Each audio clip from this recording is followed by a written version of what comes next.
오늘 하나님 말씀 누가복음 6장 말씀을 함께 읽었습니다. 누가복음 6장 1절 말씀부터는 안식일에 관련돼서 말씀이 쭉 이어지고 있고요. 그래서 11절까지이고 12절부터는 예수님이 12사도를 세우시는 것을 볼 수가 있습니다. 그리고 예수님 말씀들이 그 뒤로는 27절 이쯤에서 보면은 원수 사랑과 비판에 대한 어떤 교훈의 말씀들이 쭉 이어지고 있습니다. 전체적으로 오늘 말씀은 우리의 신앙과 삶에 대한 전반적인 모습들을 얘기해주고 있는 것 같은데요. 그래서 5절 말씀을 다시 한번 봅시다. 또 가라사대 인자는 안식일의 주인이니라, 이렇게 말씀을 하셨습니다. 예수님이 안식일의 주인이라고 스스로 말씀을 하셨죠. 자, 이렇게 이런 말씀을 하시게 된 계기가 바로 윗절에 나오죠.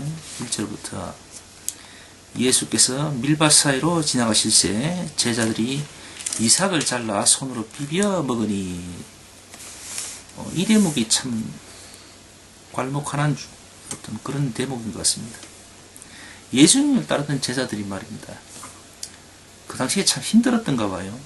예수님과 함께 길을 가다가 밀밭 사이로 이제 길을 가다가 이삭을 잘라서 손으로 비벼 먹을 정도로 사실은 풍족한 어떤 그런 생활을 했던 건 아닌 것 같습니다. 말씀대로 보자면 거의 떠돌이 방랑객이랄까요? 또 혹은 비약하자면 노숙자 무리들 비스무리하게 그렇게도 보이기도 합니다.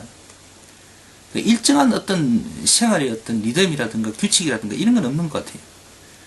그냥 배고프면 먹고, 더군다나 그 당시에는 그 율법이라는 그런 것이 있었잖아요.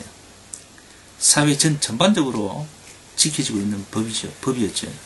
그래서 항상 예수님 주의를 머물면서 예수님을 헐뜯고자 하는 자들, 바리새인들이 있었잖아요. 그들이 그것을 가지고 또 트집을 잡습니다. 왜 당신과 당신 무리들은 왜 안식일을 그렇게 범하느냐, 이렇게 이제 얘기를 하는 겁니다. 그때 예수님께서 다윗이 자기와 및 함께한 자들이 시장할 때에 한 일을 잊지 못하느냐, 그러면서 제사장 외에는 먹지도 못하는 진설병을 먹고 함께한 자들에게도 주지 아니하였느냐, 이렇게 이야기하죠. 니들이 그토록 존경하는 다윗을 예를 들어서 설명을 해 주었습니다. 자, 이처럼 어쨌든 안식일의 주인은 당신 자신이라고 말씀을 하셨습니다. 선언하신 거죠. 원래 그런 것을 지금 다시 한번 들어야 할 필요를 가지고 있는 자들에게 다시 한번 얘기해 주시는 겁니다. 이 대목을 보면서 어떻게 또 생각하는 것이 말이죠. 오늘날 사람들에게 말씀을 전하는 자리에 있는 자들이 예수님처럼, 과거 예수님처럼 말이죠. 또 예수님이 제자들, 사도들처럼 그렇게 자신의 모든 것을 내버려두고 복음을 위하여서 또 사랑과 희생을 하고 전하면서 과연 얼마나 그렇게들 살고 있는가, 그런 생각이 문득 들었습니다. 참 어려운 따름이지요. 똑같이 예수님과 할 수 있을런지는 모르겠지만 많은 사람들이 하나님의 부름을 받아서 목사 안수를 받아 주님을 따르겠습니다 하고 그렇게 얘기를 했다 하면서 그렇게 하기를 작정하고 이제 그렇게 한다고들 하는데, 사실은 그들의 모습 가운데에 이렇게 밀밭 사이로 지나면서 밀이삭을 잘라서 손으로 비벼서 그걸 입에 털어넣고 허기를 해소하는 그런 상황에 살고 있는 사람들은 그렇게 없는 것 같아요. 아니 정말 초창기 개척을 한 과정에서 막 힘들게 사는 분들을 들어보기는 합니다. 그런데 그런 분들도 성도수가 조금만 늘어나면 잘 살더라고요, 보니까. 또 규모가 적으면 적은 대로 각 교단에 소속되어 있잖아요. 그래서 교단 지원금을 여기저기 자꾸 얘기해서 받아내고 해서 그런 대로 살더라고요. 뭐 그러다 보니까 말씀을 쫓아서 정말 말씀만을 따르기 위해서 살겠다. 또 주의 길을 따라가겠다고 작정한 사람들이 초교파라고 부르지.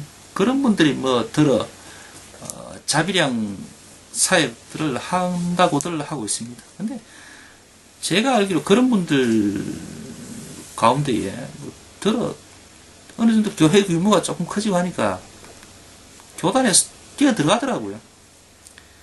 그러니까 자기는 그렇게 하고 싶어도 그를 따르는 사람들 중에 이제 예를 들어서 뭐 장로를 세우고 직분을 세우고 뭐 그런 사람들을 만들고 세워놓으면 그 사람들이 귀가 있고 눈이 있잖아요. 다른 교파 교회의 사람들은 뭐 장로쯤 되니까 그 교단에 뭐 관련된 기관들의 기관장으로도 막 가고 막 이러니까 자기들이 시제가 이제 한시스럽잖아요. 비교가 되잖아요. 그러니까 결국은 뭐 교단 교파 쪽으로 들어가요. 그래서 나름대로 뭐 준만큼 받아 챙기고 하더라고요. 다 그렇게 되더라고요. 변질의 절차는 뭐 그렇게 되는 것 같아요. 자, 어쨌든 예수님께서 12절 말씀 이하로는 예수님이 12사도를 세우시는 그런 모습들, 그리고 많은 사람들이 예수님의 어떤 능력을 힘입고자 예수님 가까이 오려고 애를 쓰는 모습들, 그런 모습들이 이제 쭉 나온다고 이제 되어 있는데, 27절부터는 느닷없이 예수님께서는 이런 말씀을 하십니다. 원수를 사랑하라. 그에 대한 교훈의 말씀을 쭉 이렇게 주시고 있습니다. 참 이 부분에 대해서 저나 뭐 다른 듣는 모든 사람들이 참 자유로울 수 없는 그런 말씀들이 아닌가 싶습니다. 사실 나를 해주고 나를 그토록 핍박하고 나를 비난하는 자들을 정말 진심으로 사랑할 수 있겠습니까? 참 힘들고 어려운 이야기죠. 그런데 예수님은 그것을 명령으로 그렇게 하라라고 말씀을 하셨습니다. 그 때문에 들어 신학자들이나 어떤 그런 분들, 앞서 있다는 분들이 말하기를 사람이 예수님을 영접하고 믿어서 거듭나고 난 후에도 점진적인 어떤 성화의 과정은 거듭남과 또 혹은 거듭나지 못함을 넘어서서 비껴서서 그런 성화의 과정들은 따른다, 있다라고 이제 얘기를 하더라고요. 거기에 뭐 100% 그렇다라고 받아들이기는 좀 그렇습니다만 어느 정도 일정 부분 맞는 부분도 있는 것 같아요. 근데 그 성화의 과정이라는 것은 꼭 우리뿐만 아니라 모든 부분에 대해서 다 그런 것 같아요. 뭐 어떤 종교에서도 그렇고, 또 종교가 아니라도 사람이 나이가 들면 점점 변하잖아요. 그런 부분인 것 같습니다. 오늘 하나님 말씀 40 끝부분에 있는 46절부터 예수님이 아주 뼈있는 말씀을 우리에게 던져주고 계십니다. 너희는 나를 불러 주여 주여 하면서도 어찌하여 나의 말하는 것을 행치 아니하느냐, 이렇게 말씀을 하십니다. 예수님은 우리가 원수를 사랑하라고 하셨는데 우리가 잘 못한다는 것을 알고 계신 것 같아요.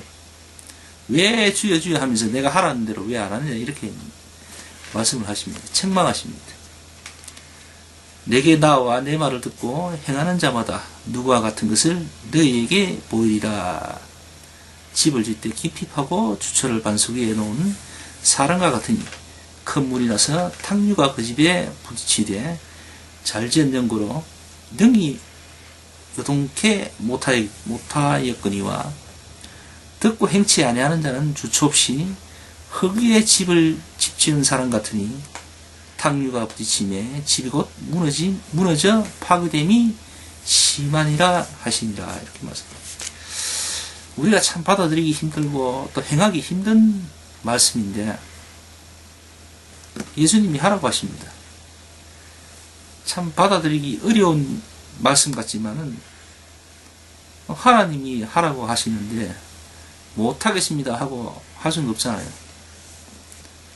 그래서 힘써 노력하겠습니다 라고 지금은 말씀드릴 수밖에 없는 것 같아요. 근데 과거에 말이죠. 이런 일이 있었습니다. 요즘 제가 제 첫 하나님과의 영적인 만남을 얘기를 종종 하는데, 지금 와서는 전혀 하나님을 만나지 못한다는 것은 아닙니다. 자꾸 옛날 얘기를 해서 그렇지. 그 당시에 처음 만났을 때 하나님을 딱 만나고 나서는 사실 진짜 하나님 말씀만 맞더라. 누가 와서 괜히 이유 없이 제 뺨을 쳐도 저는 좋았어요. 뺨 치는 것보다 더한 일도 몇 번 겪어도 그냥 감사했고 그게 좋았어요. 이해가 됐어요. 그 부분에 대해서. 심지어는 어떤 분이 이유 없이 와서는 제 차를 들이받고, 어떤 분은 나를 갖다가 도둑놈 비슷하게 막 몰아세우고 막 그래도 그분이 말하는 것들이 다 이해가 되고 괜찮더라고요. 그냥 좋기만 했어요. 너무 좋아서 그냥 운전하고 가다가도 울면서 운전하고 막 그랬거든요. 하나님이 나와 있다는 그 사실, 지금 나와 함께 한다는 그 사실, 그것만으로 모든 게 다 해결이 됐습니다. 그 어떤 것도 문제가 되질 않았어요. 그래서 하나님과 함께 하는 것, 그게 그렇게 중요한가 봅니다. 지금 문자 그대로 예수님이 명령하신 이 말씀, 그냥 명심하게 원수를 사랑하라. 정말로 네 귀 뺨을 때리는 자도, 니를 속이고 너를 욕되게 하는 자도 사랑해라. 이러면 사랑할 수 있겠습니까? 못합니다. 근데 말이죠. 하나님이 나와 함께 있다는 사실을 내가 확실하게 지금 느끼고 있잖아요. 그러면은 굳이 말씀 안 하셔도 그게 되더라고요. 그게 되더라고요. 그겁니다. 하나님을 체험한 것과 체험하지 못한 것의 차이가 바로 그거예요. 아무리 말씀을 많이 지식적으로 알고 있어도 그것이 내 전반적인 내 삶에 적용되거나 영향을 주지 못하는 경우가 대부분이죠. 그런데 말씀은 그렇게 모르는데 하나님을 지금 느끼고 있는 분들, 하나님과 함께하고 있다는 걸 확실히 알고 그분과 동행하는 분들은 몇 가지 말씀, 자기가 듣고 체험한 말씀 그것만으로도 모든 것이 다 가능해지고 해결되지고 이해되지고 다 적용이 되는 거예요. 그게 이 성경 말씀이 속에 갇혀져 있는 어떤 비밀한 것 아닌가, 그런 생각을 해봅니다. 자, 오늘 말씀 여기서 마치겠습니다. 기도하고 마칩시다.